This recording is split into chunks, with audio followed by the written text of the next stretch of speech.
The Devil's Roar is simultaneously one of the best and one of the worst things in Sea of Thieves. I mean, there are few things that unite a community as effectively as their common hatred for a piece of content. I'm kidding, of course. I've seen a bunch of you weirdos who sing praises about that zone. But what's so bad about the Devil's Roar anyway? Oh, I don't know. Between constant earthquakes, erupting volcanoes, and geysers ready to make you pop a vessel, completing as much as a single voyage in that zone can immediately make you want to exit game. To make a point for how much of a failed experiment the Devil's Roar has been, even the developers themselves don't want to touch the dang thing. That zone was added to the game as part of the Forsaken Shores update in September of 2018. Wanna know the last addition they made to it? The Ashen variety of the Vaults of the Ancients in September of 2020. Since then, they've added a bunch of new content, including actual endgame activities, absolutely none of which take place in the Devil's Roar. But there is one thing you cannot take away from it. The Devil's Roar is home to the single most rare item in the entire game,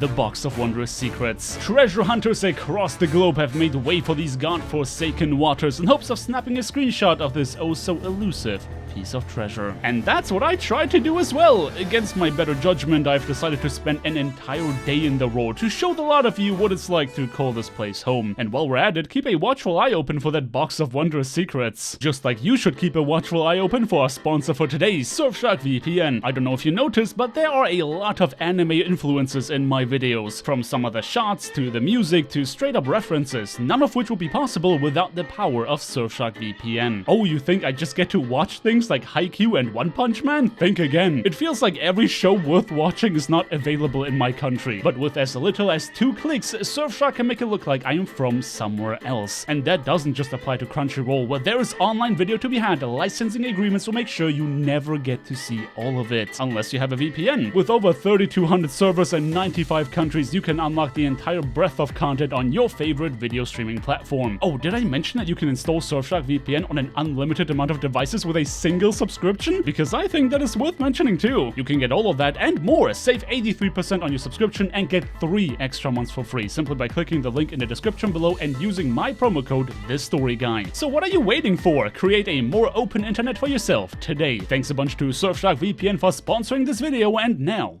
onto our standard programming. If there's one thing you need in spades before heading to the Devil's Roar, it's supplies. I think most of us know that PvE stands for players versus environment, but that was never more accurate than within the Forsaken Shores. You can expect to be munching down on more food than ever before, as the land masses themselves make it their job to hurt you at every opportunity possible. I stopped by multiple outposts as well as a sea fortress just to make sure we would have enough to eat. I was fully expecting to use all these supplies squarely on defeating AI, but when I arrived at the only outpost in the Devil's Roar, I spotted an Athena emissary doing a Legend of the Veil not too far off. Little did I know at the time that this area was not as forsaken as I anticipated, but for the time being I continued on my grocery shopping spree while waiting for my crewmate to wake up. And boy howdy was he ever blindsided by me dropping him onto the Devil's Roar. Oh, we're at Morrow's Peak. Hey, welcome. Why are we at Morrow's Peak? You're gonna love to hear what I have planned for today, Birdie. Have you ever heard? No, come back! Yeah, needless to say that Birdie was not happy about me bringing him along for the ride. I explained to him my absolutely ludicrous idea of looking for the rarest item in the game, which by the way, there's no proven method to affect the spawn rate off. Thankfully, Birdie is always up for a challenge and had a fittingly positive outlook on today's project. Alright, cool. You want to go find the Shrouded Ghost while we're at it? Yeah, sure, why not? I'm down for that. Two birds, one stone, right? Okay, granted, there's an ice cube's chance in hell of us finding the Box of Wondrous Secrets, but I wanted to make sure that we got something for our trouble anyway. We would join the ranks of Athena's Fortune alongside 2 other ships on the server as we went about completing as many Ashen Athena voyages as we could. Since the Box of Wondrous Secrets is an entirely random spawn found somewhere within the Devil's Roar, completing voyages that take you all across that part of the map would be our best bet. And it definitely doesn't hurt that Ashen Chests of Legends are also very valuable. Now, I've already touched on what an Athena voyage looks like on the previous episode, and the same holds true for this one, except that it takes place on a different set of islands. What's extra annoying is that any additional enemies that spawn become even more troublesome to deal with due to the fact that you have to fight AI as well as deal with environmental threats. Additionally, we had to make sure we scout the waters around every single island as well, because as per the wiki, the Box of Wondrous Secrets can spawn underwater too. But don't spend too much time away from your ship, because boy howdy is that zone gonna remind remind you of your own mortality. Besides that, it's the typical affair of deep frying skeletons, collecting cargo that you have no intention of delivering, and oh yeah, spouting profanity in response to the fog that makes it impossible to navigate that space. I swear that rock just came out of nowhere. Despite all these trials and tribulations, we continued with a steeled determination in our hearts to complete our voyage, while of course not neglecting our scouting duties. Though sometimes the roar comes up with inventive ideas to make your time even more miserable, like for example a staggered spawn of stronghold gunpowder keg skellies after you have already set them on fire. Oh, hello there. Oh god! I was trying to tank as much of the BS as possible to make sure Birdie doesn't rage quit on me, but well, there's only so much I could do. Oh my god! I just want to count to 8, bro. Why is my character not walking? There we go. Go! It's right here, somewhere. Found it! We got it! Nice. I think you start to understand why we needed all these supplies. Sure, you can wait out a volcano, but if you stop making progress on the voyage just because you don't have enough food to recover the fall damage, you're not gonna get anything done in any reasonable amount of time. We were about an hour into our session when we set sail to dig up the Ashen chest of legends. Only suffering had brought us this far, but much to our surprise, Rare decided to throw us a bit of a bone. Look to the right, behind us. There's loot? A lot. A lot of loot? Yeah, my curiosity has been piqued. No, you're right. Yeah, I feel like a ship sunk over here.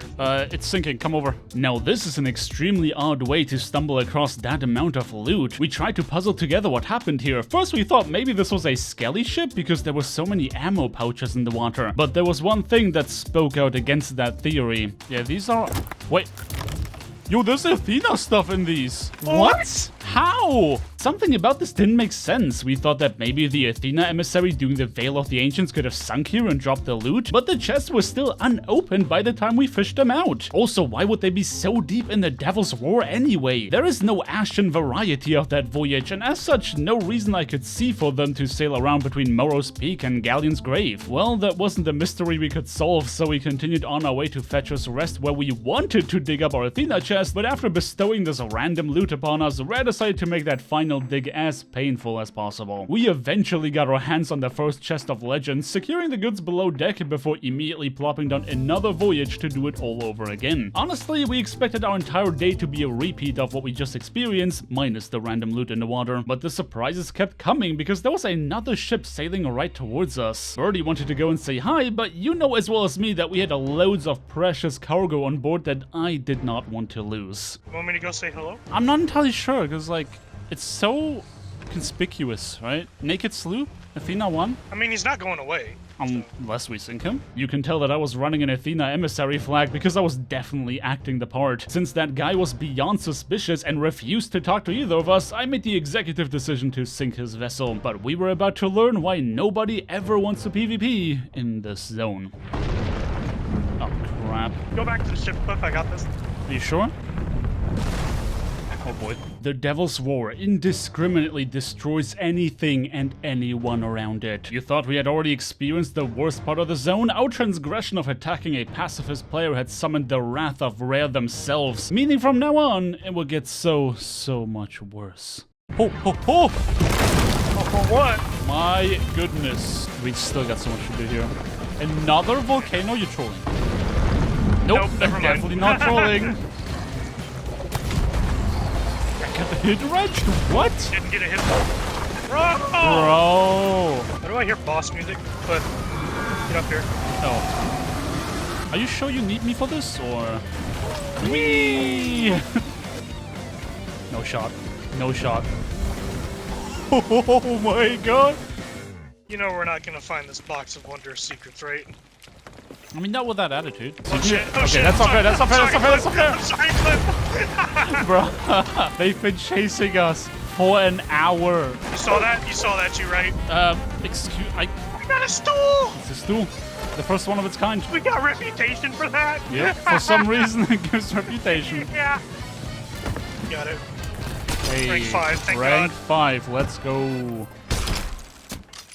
As you can see, the second go-around for another Ashen Athena voyage ended up being a lot more troublesome. We had to spend extended periods of time just sitting out in the ocean as we waited for volcanoes to die down, and needless to say that we did not find a Box of Wondrous Secrets. What we did find, however, was a Reaper emissary at the other end of the map. So naturally, we went and sold all of our treasure at Morrow's Peak Outpost to the tune of a fat chunk of coins being dropped in our hands. After just shy of 4 hours in that place, we couldn't wait to jump at the opportunity to attack those Reapers, because Box of Wondrous Secrets or not, there's no treasure valuable enough to justify living in that zone. Sure, the loot that we stole from those Reapers was not as valuable as the Ashen chests of legends that we sold, but it was definitely a heck of a lot more fun to get them. And if you're interested in an actually fun adventure, then make sure to check out my last episode titled How to Be a Captain in Sea of Thieves, the card to which you can find on screen right now. But until then, thank you everybody so much for watching. Don't forget to drop me a like on your way out if you enjoyed this video, subscribe if you want to see more, and definitely ring that bell icon to not miss out on my next upload. I hope you guys have a day filled with the riches on the sea, and until next time,